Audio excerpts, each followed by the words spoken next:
皆さんこんにちは。今回はラウンド8ボクシングさんがジェイソン・モロニー選手に行ったインタビューを翻訳しました。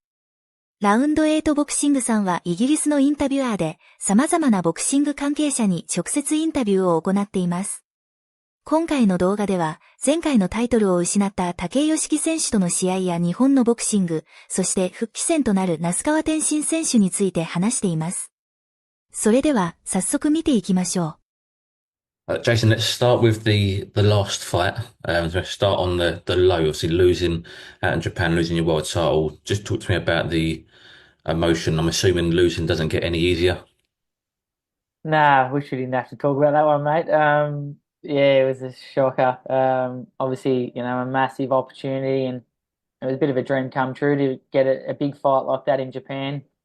I'd wanted to fight in Japan since I turned professional. I've always sort of loved the fighting culture over there, and the depth they've got, and the exceptional talent that they're producing, especially at the moment. They're obviously killing it on the world stage, just particularly in the lighter weights. And then to have the opportunity to go and defend my world title at the Tokyo Dome in front of 55,000 people was a huge opportunity. On the undercard of Inoue, obviously, and it was something I was so excited about.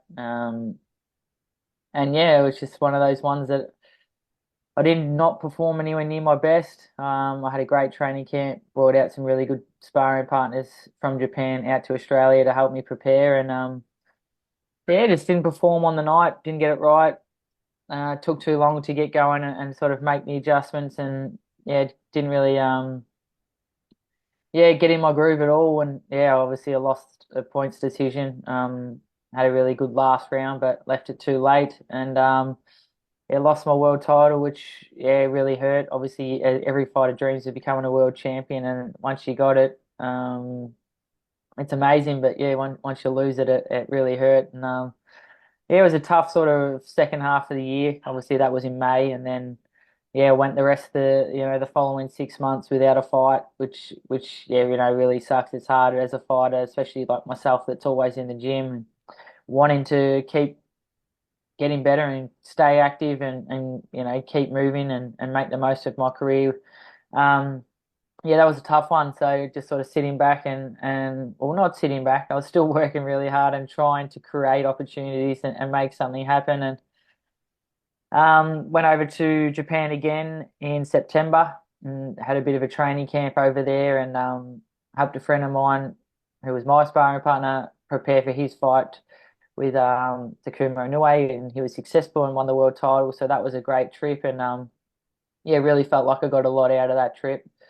For myself personally in my development, and just being over there and working hard and being amongst some good fighters. And I was hopeful that trip over there would open some doors and get me another big fight over in Japan, and it paid off. And finally I've got a fight locked in February 24.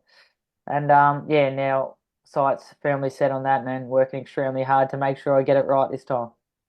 Talked about the work you had over there in Japan with your sparring and stuff like that, because you mentioned earlier you always dreamt of fighting in Japan. You always want to go there. You love the culture, you love the boxing scene over there, etc.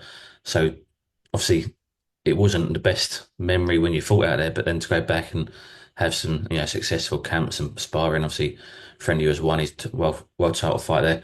Talked about the work out there and just the environment over there. Yeah, it was awesome. I was as I said, I didn't have a fight at the time, and I was still sort of waiting in limbo after losing in May, and it got to September and still didn't have any idea of when I'd be fighting next. And I just thought it was a good opportunity. So I spoke to my coach, and he said, "Yeah, go for it."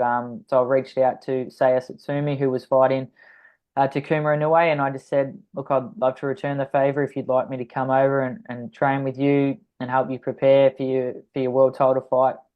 The offers there, and he really looked after me and brought me over there, and we jumped at the opportunity, and we both trained extremely hard. I was over there for a month, so.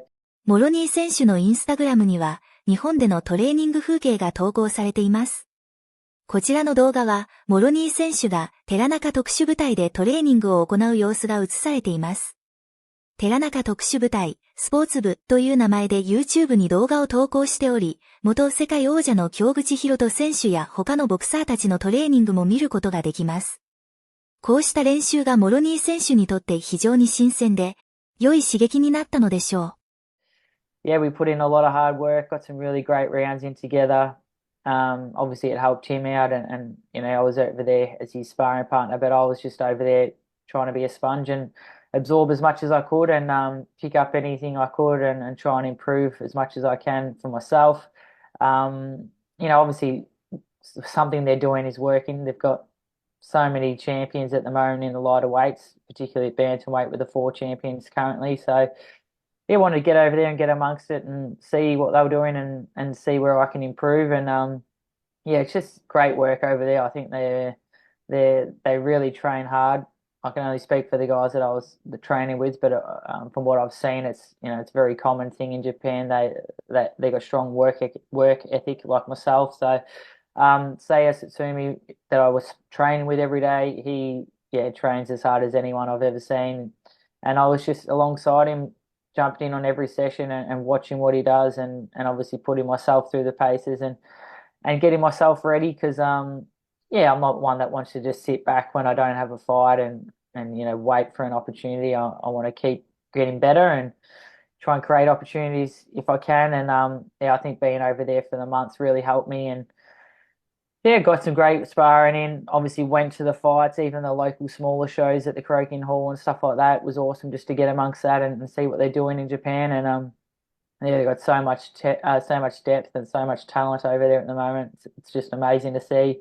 Even the small hall shows with the 4 rounders, that these guys can really fight, and they're tested from the first fight. They don't pad their records and give them 10 little tune-ups. They throw them in the deep end, and I think that's why they're so successful at the moment. They just throw them in the deep end straight away, and obviously the cream rises to the top. And if you're a Japanese champion over there, or an undefeated Japanese fighter with 10 fights, you can seriously fight. And it was just great to go over there and get amongst it and obviously get some good sparring in and just be over there and I guess show my face and try and create some interest. As I said, I didn't want to just sit back, so I wanted to get over there and try and create an opportunity. And I was hopeful that going over there and just being in the limelight and being seen would, get me a fight offer, and it did. So it was a great trip, and I think it's going to put me in good stead for this next fight. I really feel like I've leveled up again, and I've got a lot of hunger and a lot of desire to get back to the top and become champion again. And this is the first hurdle. So that first hurdle is Tenshin, 5-0. You mentioned obviously it's almost sink or swim over there in Japan. They get thrown in the deep end early doors. I think every fight he's had, all 5 have been fights with winning records. His last fight was an undefeated fighter who was 9-0 at the time. For me, Tenshin, the first thing I think of is the Floyd Mayweather exhibition. Obviously, he's got a very, very deep and vast background in kickboxing. He's obviously a very, very successful kickboxer, pound for pound, one of the best in that sport. In terms of that transition over the Floyd Mayweather exhibition and his 5 professional fights, what do you make of Tenshin? Yeah, I've followed him for a little while. I don't follow kickboxing, so I don't know too much about his background in kickboxing, but I know that he's, was very successful, undefeated, world champion, and has a huge following over there in Japan. I was at his last fight, that one you just touched on, where he fought the other undefeated Filipino, Acilio, and the noise when he came out and the amount of fans there wearing their Tenshin tops, like he's got a huge following, and I think they were louder when he came out to the ring than they were for Nakatani in the main event, which obviously speaks volumes for how popular he is over there. In terms of his transition to boxing, it's sort of still a hard one to have an opinion on. He hasn't really fought much of a high level of opposition, even though his previous opponent was undefeated with 9 fights. He hasn't fought any real top boxers yet.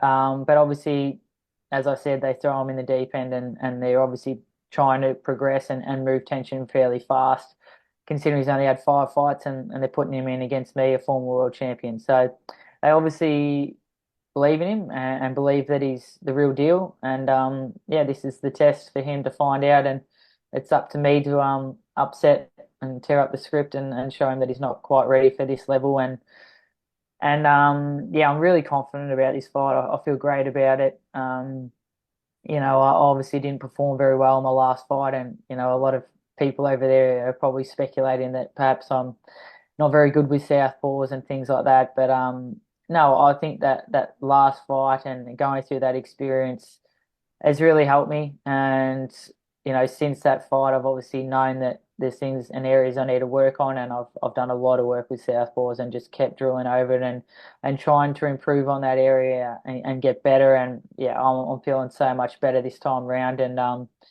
yeah, I really feel like I'm going to produce a great performance. And it's, you know, it's going to be a massive thing for me to take out such a high profile boxer over there. And you know, he's also rated number 2 in the world with the WBA, and he's rated number 3 with the WBC. So, you know, beating him doesn't only create, you know, a much larger profile for me and get the attention of, you know, a lot of Japanese fans, but it'll open the door, and it should give me another world title shot and hopefully put me up to, you know, into one of the mandatory positions in one of the sanctioning bodies. So that's what it's all about. Obviously, it's a big name and it'll be a massive win, but it's more about getting me back into that world title picture and making sure that I get my hands on another world title next year.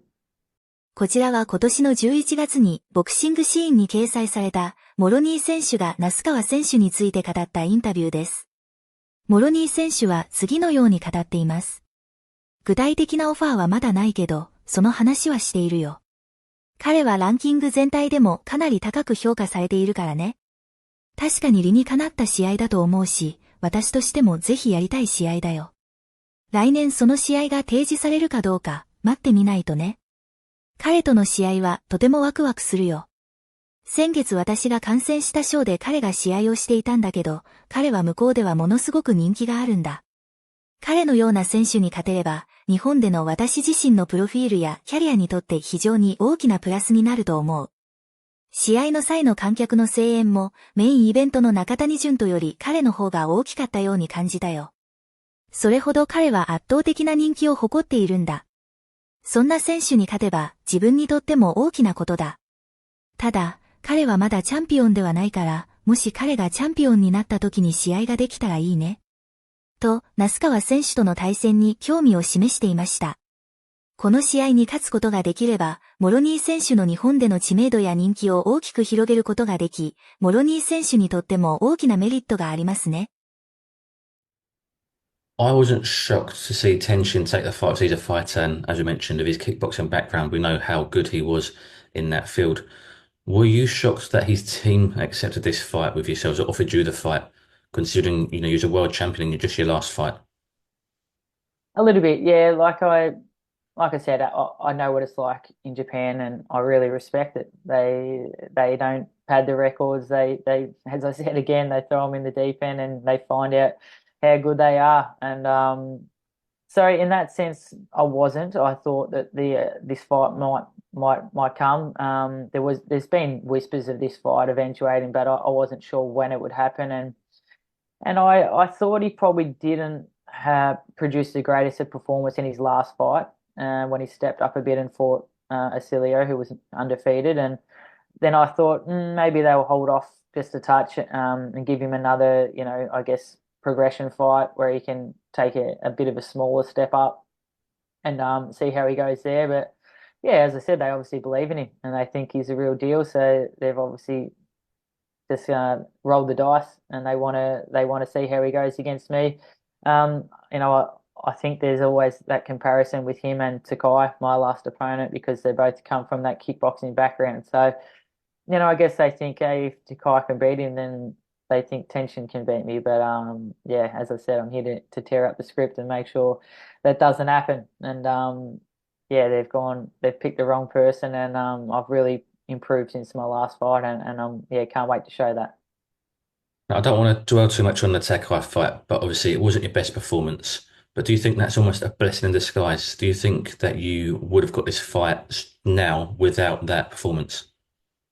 Nah, and I spoke about that, and I think everything happens for a reason, and it's not a good lesson, as in I lost my world title in the process, but like it was something that happens in this sport. I always take on the biggest challenges I can, and I want to be involved in the biggest and best fights, and I thought Takai was a tricky style for me to come up against, given that I'd only fought one southpaw in 10 years, and he was a pretty tricky style, pretty unconventional, and a really sort of long, tall, awkward southpaw, and it was a style that I thought I might have struggled with a little, but I think that's probably what played probably my downfall. It probably played in my head a bit too much, and I maybe gave it a bit too much respect for that awkward style, and as the fight went on, I started to really get a bit more into my groove and work him out a little bit. And I had a great 12th round, and he was out on his feet at the bell, and I sort of wish there was another round to go, but unfortunately, as I said, I just left it too late. But as I said, everything happens for a reason, and I've just taken the positives from that fight, even though it hurts to watch back, and it was a terrible performance. But it as you said, I probably wouldn't have got this fight without that performance. If I had, won that fight, I don't think I would have got this fight. Still would have been world champion. But you got to take the positives from every situation. And I've just, since that defeat 6 months ago, I've just been working extremely hard to make sure that that doesn't happen again. There's quite a few southpaws in my division, especially at the top of the division at the moment. So it's something that I needed to work on. And yeah, I guess that was a bit of a wake up call that there was a bit of a weak area there, and I've really, really honed in on that. And yeah, I've been doing a lot of rounds with southpaws at the moment, and yeah, I already feel so much better than my last preparation. I brought out some really good sparring partners before the Takai fight, but yeah, I was just having trouble adapting to the southpaw style, and already this time round, it's only really the start of the prep, the official prep. We're 8 weeks out today, 8 weeks out tomorrow, sorry, but yeah, I already feel so much better this prep already. Feel like I could fight tomorrow and produce a great performance and get the win. So now I've got 8 weeks just to really dig deep, do everything I can, and make sure I put on a really spectacular performance and walk away with a win and open some big doors for the rest of 2025. Perfect. Jason, that's everything I wanted to ask you. Anything you want to add at all? No, mate, thank you for your time as always, and everyone's support. Yeah, I'm really looking forward to